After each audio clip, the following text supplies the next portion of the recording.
Do you know what the term customer acquisition means? Do you know what the term rate of client turnover means? Now, if you're new to the Pilates industry as a Pilates business owner or a wellness business owner, and you have no idea of what these two terms mean, you could be running the risk of actually making losses in your business.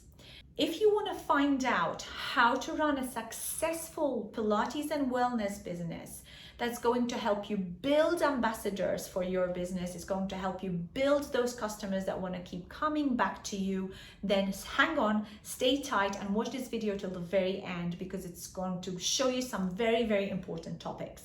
Now, let me just explain something before I go into those two terms. First of all, do you understand that keeping a client, an existing client, is so much better than trying to go out there and find new clients? So client retention is so much better and easier for you as a business owner than acquiring new clients.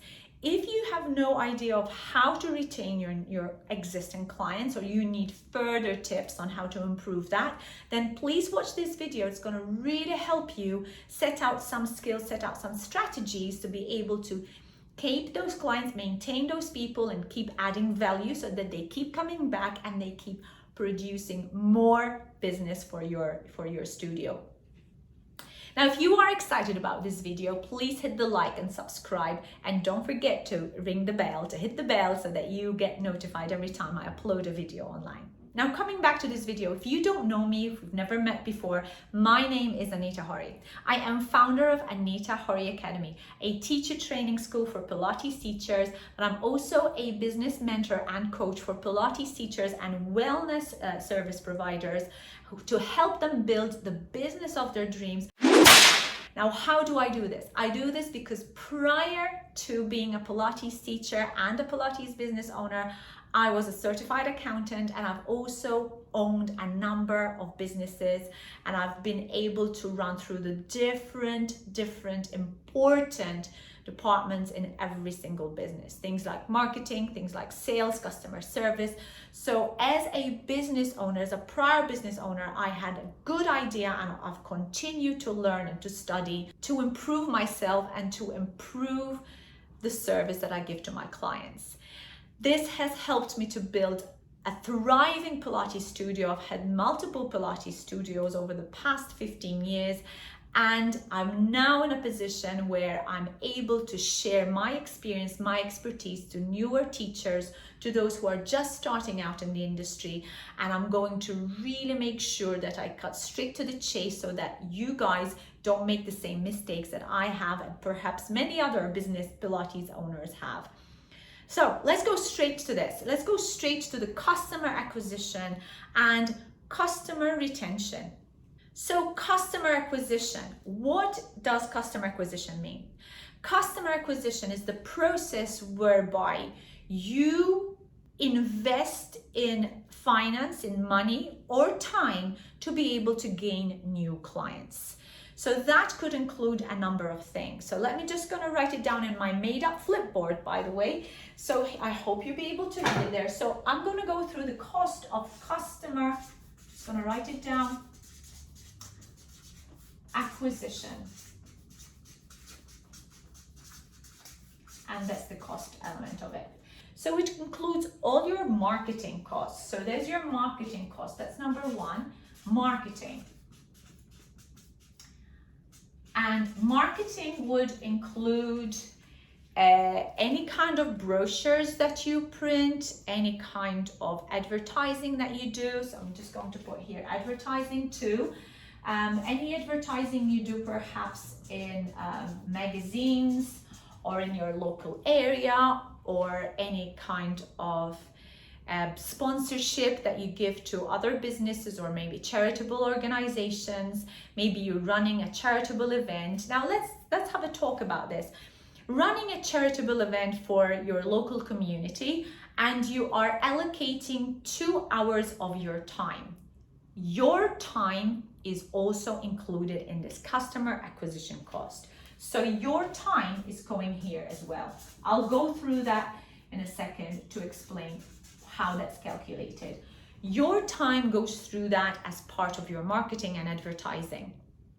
And giving any kind of labor costs that are relevant to your marketing. So maybe you subcontract your services to a marketing agency, or you have a VA, a virtual assistant, or maybe you have a social media manager.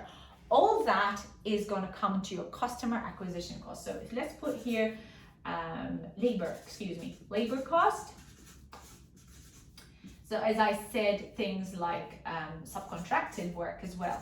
Okay, so subcontracted work.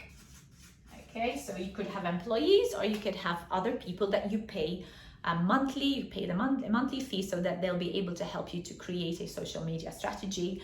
And there's also things like your SEO optimization of your website. Yeah, so maybe you have any website costs that are a consistent monthly cost for you to make sure that you put your name all the way or always to the top. And when people are doing a Google search, they're going to find your name at the or your business at the very, very top. And that's going to be part of the SEO implementation.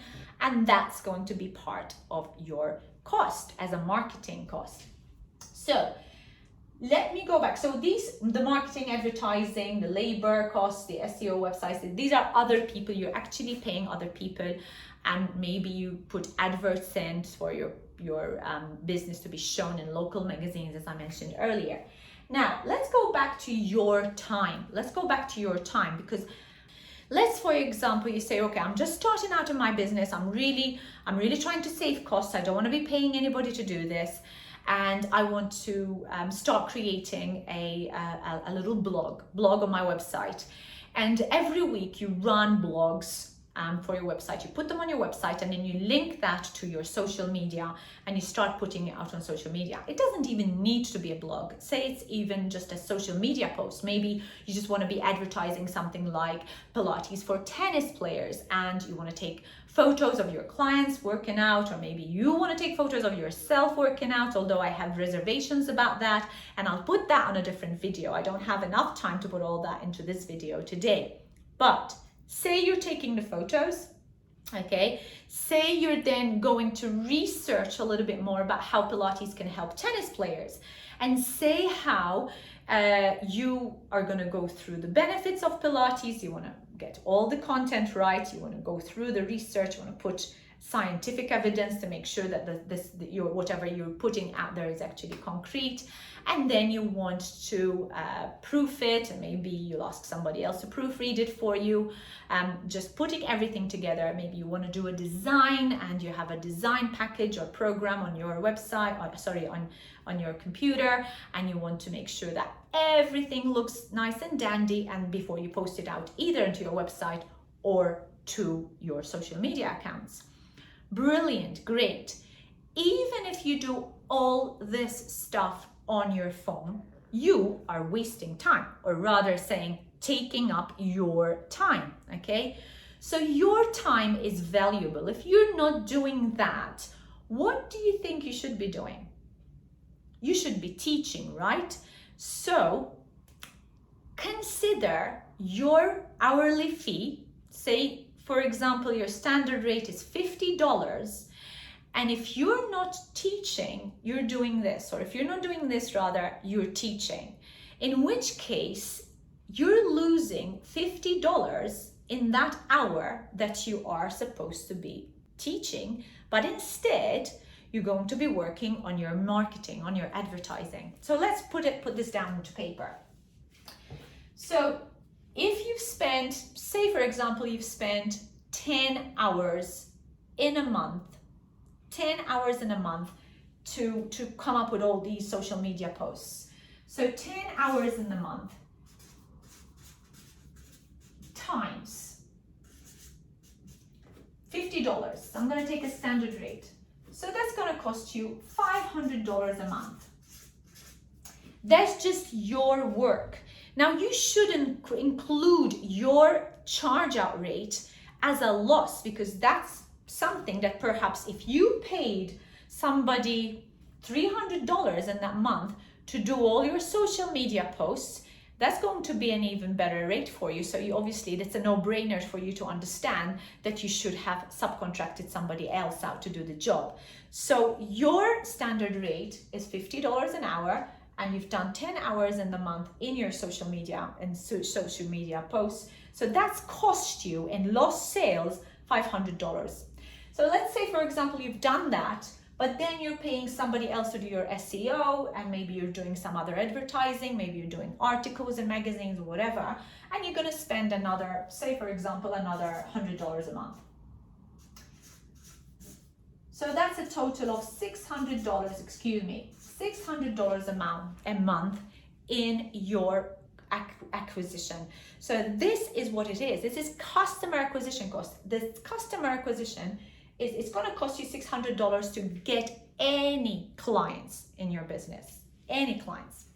So let's say, for example, in that same month, you've managed to get new clients. And let's say you've managed to get 6 clients. So $600 is your cost, but you've got 6 clients. So if you do $600 division by 6, then it's cost you $100 per client, okay? So one client has cost you $100 to bring into your business. Now, consider this. If this client has signed up to an offer that you're offering, say for example, your offer is for 3 private sessions you're doing, I hope you are doing some kind of introductory package for them to come and join your sessions rather than them joining any group sessions. But say you're doing that, okay? So you've got a client who's starting up with an introductory package that cost him $150. So say for example, 3 privates for $150, 3 sessions. That's $150. That's your turnover. That's the sale. Okay? So that's your sale. The client has cost you already $100 to acquire. That's your customer acquisition. So you've made a $50 profit on that client in that month. Okay? So that is your profit. The $50 is your profit on that client. Now, that's great. That looks great on paper. At least you know you haven't lost anything. You've made $50 from that client. Now, say for example, the client just comes in and subscribes to a group class, just comes in to try and do a one trial of one group class. So if the customer has cost you $100, but they're only paying, say for example, $30, or let's say $30 in the sale. So $30 is your sale. To acquire him is the $100, okay? So that's your customer acquisition cost. You've actually made a loss of $70 on that client. If the client doesn't come back, you've made a loss of $70 to acquire that client, okay? If the client then says, okay, you know, I like this group class, I'm going to subscribe and I'm going to join whatever. This all depends on the system that you currently operate. Yeah. So if you operate on a number of sessions and you sell packages as number of sessions, then obviously it's going to be relevant to the number of sessions. If you have a monthly membership fee, it's going to be relevant to the monthly membership fee. So let's say, for example, they buy a package of 20 sessions after that. And the 20 sessions cost $200. So you can see that after the 20 sessions, minus the $70 that you already got as a loss, you've made I keep trying to write the euro, $130 in profit. So in the first month, you haven't made a profit on the client, but then maybe on the second month, you've managed to make a profit. Now, what's important about the client acquisition cost is this, that you try to continue giving value and selling to your client. So it's okay to have a first month at a loss, as long as you then continue to retain that client through the following months and then hopefully through the following years. So client acquisition cost is important for you to understand how much it's going to cost you to bring new clients in. Then once you've got the client in, it's very important for you to continue to develop that relationship with the client, to create that ambassador, to be able to make a profit on them. So it's okay to make a loss on the client in the first month as long as you continue giving them value. Now, this is the service industry that we're in. This is the industry that we're in. Now, if you have already made a profit, let's go back to the first client where you've already made a profit of $50, right? So in this particular example, we had a sale of 3 sessions, $150 sale, and the client cost you $100 to join, and then there's your profit of $50. Brilliant, you've made a profit, but the client never comes back.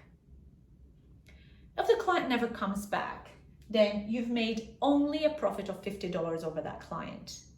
Whereas if you look in comparison to this particular client, where maybe in the first month, you've made a $70 loss, but then because they continued to come and they continued to pay and bought more packages, more classes, you've continued to make profit. And you see this through and through. So how much importance should you give this figure when you are calculating your business profitability? The customer acquisition cost, if seen over a period of just a month, may provide distortionate comparisons. So you would then think that, oh my goodness, I am making a loss from acquiring new clients because at the end of the day, I've made a loss because the client has actually cost me more than my sale to him. That's right, but that's why the customer acquisition cost on its own is not really that relevant. What you need to be aware of is that the customer acquisition cost should be valued month by month to really calculate it over a period of time. The other thing that you have to consider here is also the rate of customer turnover. So the rate of customer turnover equates to the amount of times that customers come, the number of clients that come in and go out of your business. So that's the churning over of new clients.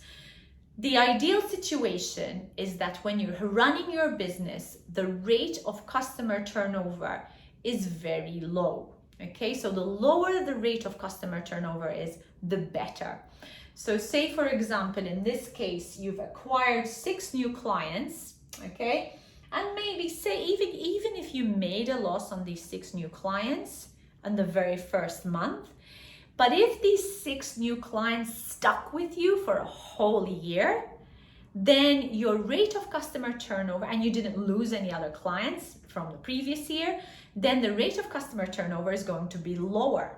Yeah, it's going to be lower, and your business is set for amazing things. You're actually developing and growing your business. But if out of these clients, you've lost 4 in the first month, so you're not managing to retain your clients, then you're in trouble. Then you're going to be in trouble, because then maybe you think, okay, let me improve my marketing. Let me invest more money in my marketing. Let me invest more time and more energy in trying to get new clients. Possibly even making this customer acquisition cost even higher, because you are putting more time, more effort into bringing new clients in. And then your business is going to start to struggle.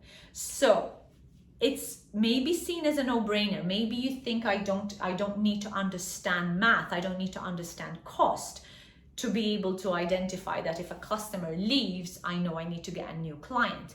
But be careful and be aware on how much it's costing you to acquire a new client. So rather, if you see that happening, if you see that the customers are coming in, but they're not staying for long and then they're going away, rather than sticking with I'm going to improve my marketing, I'm going to improve my advertising, I'm going to improve my strategies to get new clients.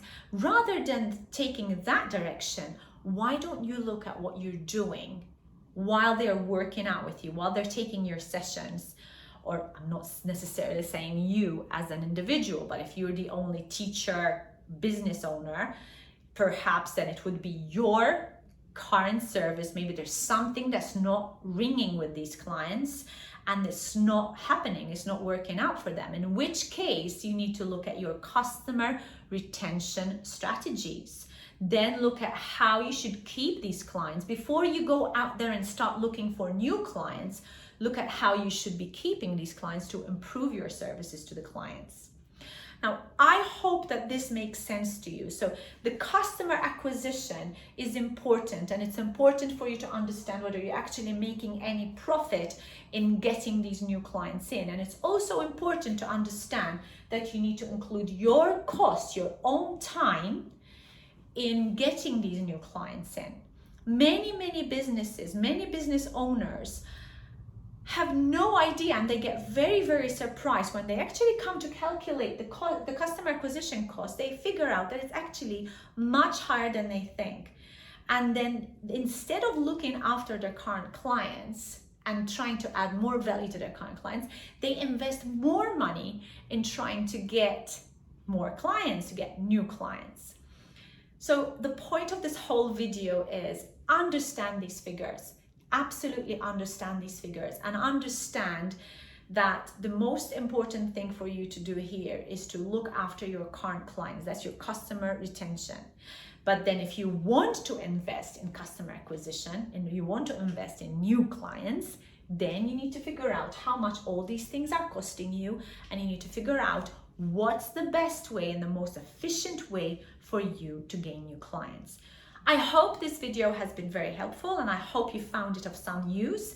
If you have, I'd like you just to hit that like button and subscribe, and don't forget to ring the bell. And if you know anybody that might make use of this video, please do share. Please share it with anyone that you feel would find use, would find value in this video. Until my next video, goodbye guys.